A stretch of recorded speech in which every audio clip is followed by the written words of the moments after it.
Hasan, hilang traumanya dan hilang anxiety-nya. Kenapa kok bisa hilang trauma dan anxiety-nya tentang jodoh? Karena apa yang Allah tetapkan menjadi jodoh kamu gak mungkin ketukar sama orang lain. Apa yang Allah tetapkan, siapa yang Allah tetapkan jadi jodoh orang lain gak mungkin jadian sama kamu. Itulah takdir jodoh. Sehingga gak usah khawatir, jodoh itu takdir teman-teman. Gak akan ketukar sama teman kalian yang sering curhat. Gak akan ketukar sama orang lain yang mungkin dia satu kantor. Gak akan ketukar sama orang lain yang mungkin dia lebih menarik. Gak akan ketukar sama orang lain yang mungkin dia lebih kaya, lebih cantik, lebih ganteng. Gak akan ketukar. Kenapa? Jodoh itu takdir. Dan takdir itu apa yang Allah tetapkan menimpamu tidak akan meleset darimu. Apa yang Allah tetapkan meleset darimu tidak akan menimpamu. Dimanapun kita mengelak, kalau ditetapkan menimpa kita, ya menimpa. Dimanapun kita mengejar, kalau ditetapkan meleset dari kita, ya meleset. Itulah takdir. Kita kasih contoh jodoh misalnya. Mau kalian tinggal di Indonesia, calon jodoh kalian tinggalnya di Prindavan misalnya, lagi ngulek tuh. Kalau kalian jodoh pasti ketemu. Mau kalian tinggal di Indonesia, jodoh kalian tinggal di kutub utara, kalau emang jodoh pasti ketemu. Tapi kalau nggak jodoh, mau kalian pacaran 20 tahun kek, sejak TK udah pacaran ya. Kalau bukan jodoh maka nggak akan jadi.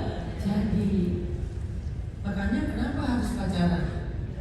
Buat apa coba pacaran? Pacaran itu kemungkinannya cuma dua. Kalau kalian pacaran sama yang bukan jodoh kalian, berarti pasti kalian akan patah hati. Pasti. Kenapa saya bilang pasti? Karena yang bukan jodoh.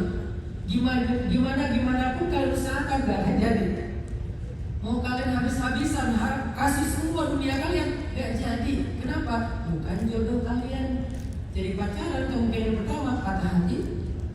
Kemungkinan kedua, kalau kalian pacaran dengan jodoh kalian, berarti kalian mengawali sesuatu yang baik dengan cara yang tidak baik.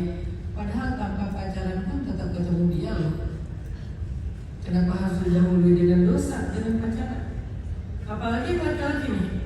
Kalau kalian pacaran dengan yang bukan jodoh kalian, berarti kalian telah menafkahi calon istri orang lain. Itu capek banget sih. Berarti kalian selama ini hanya menjaga dan membahagiakan calon istri orang lain, calon jodoh orang lain. Ngapain kalian habiskan harta kalian untuk calon jodoh orang lain? Mending invest buat upgrade ilmu, upgrade skill. Mending kalian ngantri di toko emas, mending kalian beli aset, mending kalian bisnis, daripada kalian habiskan harta kalian untuk membahagiakan hati calon jodoh orang lain.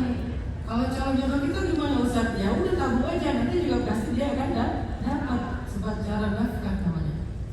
Ternyata kalau orang paham tentang konsep takdir, dia tuh nggak khawatir tentang jodoh. Ustaz, gimana dengan orang yang sudah menikah lalu bercerai? Apakah berarti bukan jodohnya? Ya, berarti dia bukan jodohnya, tetapi adalah ujian dalam hidupnya. Seperti siapa? Seperti Sayyidah Khadijah, seperti Sayyidah Zainab, dan seperti beberapa perempuan-perempuan solehah lainnya. Khadijah itu 2 kali menikah sebelum ketemu Nabi, dan 2 kali diuji. Yang pertama suaminya meninggal, yang kedua bercerai. Apakah mereka berdua bukan jodoh Khadijah? Bukan.